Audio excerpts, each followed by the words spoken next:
प्राजक्त तनपुरेंप्रमाणे जयंत पाटलांचंही मनपरिवर्तन होऊ शकतं। भाजपमध्ये सर्वांनाच न्याय दिला जातो, रावसाहेब दानवेंचं मोठं विधान।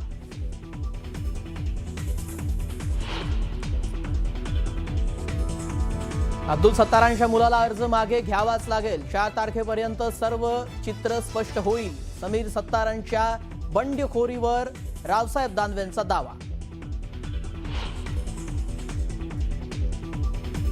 दोन्ही शिवसेना एकत्र याव्यात, अब्दुल सत्तारांचा पुनरुच्चार। समृद्धी महामार्गावर सत्तार आणि अंबादास दानवेंची गळाभेट।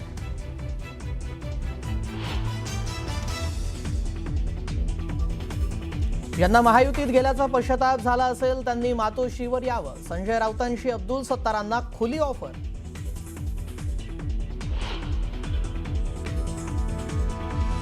मुलाला राष्ट्रवादीकडून उमेदवारी मिळाल्यानंतर माजी खासदार संजय काकडे मुख्यमंत्र्यांच्या भेटीला, तर विक्रम काकडेंचा अर्जही वैध।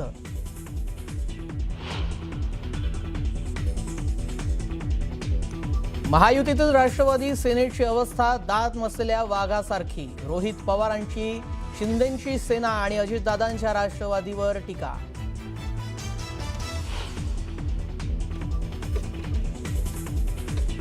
मंचरमध्ये कांद्याच्या प्रश्नावरून रोहित पवारांच्या नेतृत्वात मवियानं केलं आंदोलन। रास्ता रोको आंदोलन करणाऱ्या आंदोलकांना पोलिसांनी ताब्यात घेतलं आणि सोडलं।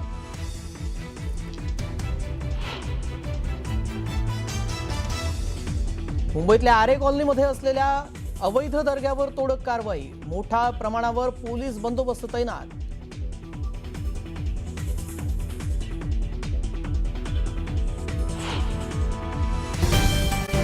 आपण पाहतोय की सध्या राज्यामध्ये विधान परिषद निवडणुकांचे वारे जे ते वाहताना दिसतात आणि त्या अनुषंगाने वेगवेगळी वक्तव्य देखील होत आहेत। पुढे पाहूयात बातमी आंदोलनाच्या संदर्भातली।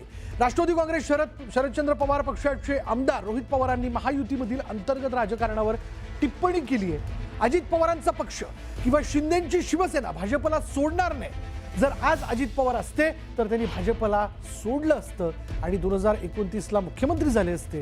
मात्र आता कोणामध्येच तसं धाडस राहिलेलं नाहीये, असा हल्लाबोल रोहित पवारांनी केला। तसंच भाजप शिंदेंसारख्या नेत्याला संपवत आहे। भाजप हा मित्रपक्षांना संपवल्याशिवाय राहणार नाही, असं रोहित पवारांनी म्हटलंय। तर राष्ट्रवादी काँग्रेस आणि शिवसेनेची अवस्था ही दात नसलेल्या वाघासारखी झाली आहे, असा प्रहारही रोहित पवारांनी केला। विषय एवढाच आहे, न अजितदादांचा पक्ष न एकनाथ शिंदे साहेबांचा पक्ष भाजपला सोडतील असं मला वाटतं। अजितदादा आज असते तर भाजपला 100% त्यांनी सोडलं असतं आणि 2029ला या महाराष्ट्राचे मुख्यमंत्री कोण झाले असतील तर अजितदादा पवारच त्या ठिकाणी झाले असते। आता ते धाडस आणि अजितदादांच्या बाबतीतली घटना झाल्यानंतर त्याच्यात इतक्या शंका असल्यामुळे हे धाडस आत्ताच्या या 2 पक्षातल्या नेत्यांना अजिबात त्या ठिकाणी होणार नाही, हे मी स्पष्टपणे तिथं सांगतो। आणि या पक्षातल्या बऱ्याच नेत्यांच्या फायली या दिल्लीला तिथं आहेतच, फक्त होणार एवढंच, काही लोक रुसतील, नाराज होतील, दिल्लीला जातील। MLC इलेक्शन जाहीर होण्यापूर्वी आपण बघितलं असेल की आम्हाला 8 जागा मिळाल्या पाहिजे। आता 4 जागा देऊन त्यांना शांत बसावं लागलं। त्यामुळे कुठं ना कुठंतरी आम्ही सातत्याने जे बोलतोय की भाजप हा जो पक्ष आहे तो मित्र पक्षाला संपवल्याशिवाय राहत नाही। आणि ज्या नेत्यांना ते घेतात त्यांना सुद्धा तिथं सांगितलं जातं, उठ बस, हे भाषण कर, हे स्टेटमेंट दे।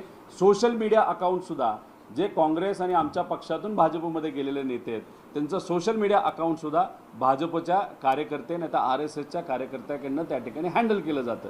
त्यामुळे हे लोक तिथं कुठेही कुणी साथ भाजपची सोडणार नाही।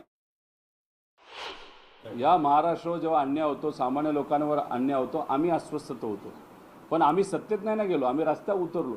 आमचं ते धाडस आहे। तिकडं काय होणार, अस्वस्थता राहणार। एकदा नाराज झाले तरी ऐकलं नाही, 2दा नाराज झाले तरी ऐकलं नाही, 3दा नाराज झाले ऐकलं नाही। आता भाजप त्यांना गृहीत धरत जाणार। सत्तेसाठीची अस्वस्थता आहे, सत्तेसाठी अस्वस्थता आहे, नाहीतर उद्या जाऊन आपल्या पक्षाला खाल्लं जाईल याची अस्वस्थता असू शकते। पण विषय एवढाच आहे की भाजपला पण कळलेलं आहे की फक्त गुरगुरलं जाईल, जो वाघ असतो आणि त्याला दातच नसतात त्याची तशी भीती नंतर राहत नसती, अशीच काही परिस्थिती या दोन्ही पक्षाची भाजपबरोबर राहून दुर्दैवाने त्या ठिकाणी झालेली आहे। एकनाथ शिंदे साहेब ताकदवान नेता आहे, पण भाजप त्यांची ताकद हळूहळू संपवणार, हे मात्र त्या ठिकाणी खरं।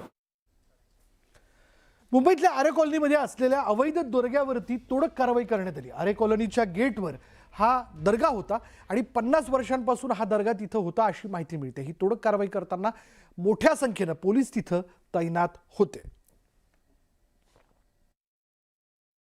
मुंबई के गोरेगांव इस इलाके में आरे कॉलोनी में एक अवैध दरगाह बनाई गई थी, जिसे बीएमसी ने आज उस पर बुलडोजर चलाकर उसे पूरी तरह से तोड़ दिया. आपको बताना चाहेंगे कि उस दरगाह के जो ट्रस्टी थे उन्हें बीएमसी लगातार नोटिस भेज रही थी कि उनका अवैध जो निर्माण है उसको वो हटाए और तोड़े. उसके बावजूद भी किसी भी नोटिस का जवाब नहीं दिया गया, जिसके बाद बीएमसी ने आज यहाँ पे तोड़क कार्रवाई की है. और ये देखिए मज़ार जो दरगाह के जो पूरा इलीगल स्ट्रक्चर था उसे पूरी तरीके से यहाँ पर तोड़ दिया गया है.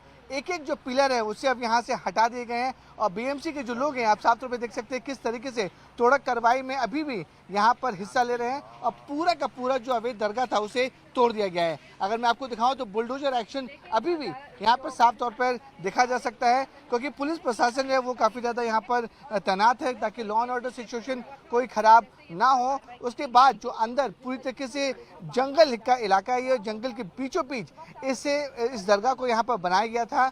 आसपास के लोगों का कहना है कि ये जो दरगाह थी वो पूरी तरह से अवैध थी. पहले छोटे हिस्से को कब्जा किया गया, फिर धीरे धीरे एक बड़े हिस्से में उसको कंक्रीट पर बनाया गया और कंक्रीट के जरिए उसको पक्का बनाया गया. और इसकी शिकायत जो है वो लोकल जो आदमी लगातार प्रशासन को दे रहे थे कि अवैध जगह पर ये जो दरगाह है उसे बनाया गया है. ये पूरी की पूरी जो प्रॉपर्टी है वो सरकार की ज़मीन है, फॉरेस्ट डिपार्टमेंट की ज़मीन है. उसके बाद यहाँ पर पूरी तरीके से कुछ लोगों ने यहाँ पे अवैध कब्जा किया. अवैध कब्जा करने के बाद यहाँ पर अवैध तरीके से एक बड़ी दरगाह बनाई, जिसके बाद आज प्रशासन ने यहाँ पर तोड़क कार्रवाई की है. बीएमसी के अधिकारी और बुलडोजर यहाँ पर पहुँचे थे और पूरे के पूरे जो अवैध तरीके से जो दरगाह बनाया गया था उसे पूरी तरीके से अब तोड़ दिया गया है, पूरी तरह से ध्वस्त कर दिया गया है. जो ज़मीन मैं आपको बता दूं तो ये जो ज़मीन है वो फॉरेस्ट डिपार्टमेंट की सरकार की ज़मीन है. सरकार की ज़मीन पर कब्जा कर अवैध तरीके से यहाँ पर उसको दरगाह को बनाया गया था. कई बार नोटिस भेजने के बावजूद भी दरगाह के जो ट्रस्टी थे वो कोई एक्शन नहीं ले रहे थे. उन्होंने उस पूरे मामले को काफ़ी ज़्यादा हल्के में लिया था. उसके बाद बीएमसी और महाराष्ट्र सरकार ने इसमें काफ़ी बड़ी कार्रवाई करते हुए बुलडोजर एक्शन यहाँ पे किया और जो सरकारी ज़मीन पर अवैध तरीके से जो दरगाह बनाया गया था उसे अब पूरी तरीके से तोड़ दिया गया है. आप जो है अंदर जब दरगाह तोड़ा जा रहा है आप सामने देख सकते हैं कि किस तरह के जो मलबे हैं वो बाहर यहाँ पर रखे जा रहे हैं, क्योंकि पूरे के पूरे जो इलाका है उसे यहाँ पे से अब जो पूरा इंक्रोचमेंट किया हुआ था, जो अवैध तरीके से कब्जा किया हुआ था ज़मीन को, वो अब जो ज़मीन को खाली करनी है. अगर मैं आसपास के इलाके को बताऊँ तो पूरा इलाका जो है वो जंगल का इलाका है. संजय गांधी नेशनल पार्क के अंतर्गत आता है. SNGP सरकार के अंदर की ये ज़मीन आती है. उस जगह पर अवैध तरीके से यहाँ पर ये दरगाह बनाया गया था, जिसे अब बुलडोजर कार्रवाई करने के बाद पूरे के पूरे दरगाह को यहाँ पर तोड़ दिया गया है. और बताया जा रहा है कि अब जो ट्रस्टी हैं, जिन लोगों ने सरकार की बात नहीं मानी, पुलिस की बात नहीं मानी, बीएमसी की बात नहीं मानी, उनके खिलाफ अब सख्त कानूनी कार्रवाई की जाएगी. मुंबई से कैमरामैन राजेश सापे के साथ विवेक गुप्ता, न्यूज 18 इंडिया. नाशिकच्या सटाणा तालुक्यामध्ये वायगावमध्ये भीषण पाणी टंचाई जाणवतीये, त्यामुळे महिलांचा संताप अनावर झाला. गेल्या 2 महिन्यांपासून एक हंडा पाण्यासाठी त्यांना वणवण करावी लागतीये. त्यामुळे संतप्त महिलांनी रिकामे हंडे घेऊन ग्रामपंचायतीवर मोर्चा काढला. ग्रामपंचायतीमध्ये कुणीही उपस्थित नव्हतं. हे पाहताच महिलांनी ग्रामपंचायत कार्यालयाला कुलूप ठोकलं, सेल लावलं. पाण्याच्या समस्येकडे तातडीनं लक्ष द्यावं अशी मागणी आता महिलांनी केल्याचं पाहायला मिळतंय.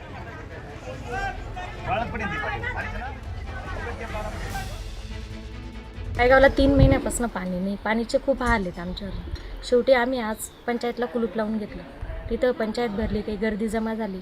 हांडे वगैरे घेऊन गेलो, त्यांना बोललो पंचायतला कुलूप लावून घेतलेलं आहे. जोपर्यंत वायगावला पाणी येत नाही तोपर्यंत पंचायतचं कुलूप आम्ही उघडू देणार नाही. सगळ्या गावांना पाणी आहे. आमच्या गावाला 3 महिन्यापासून पाण्याचे तुटारे.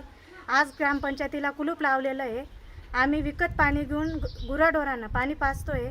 लहान मुलांना प्यायला पाण्याची तुटारे.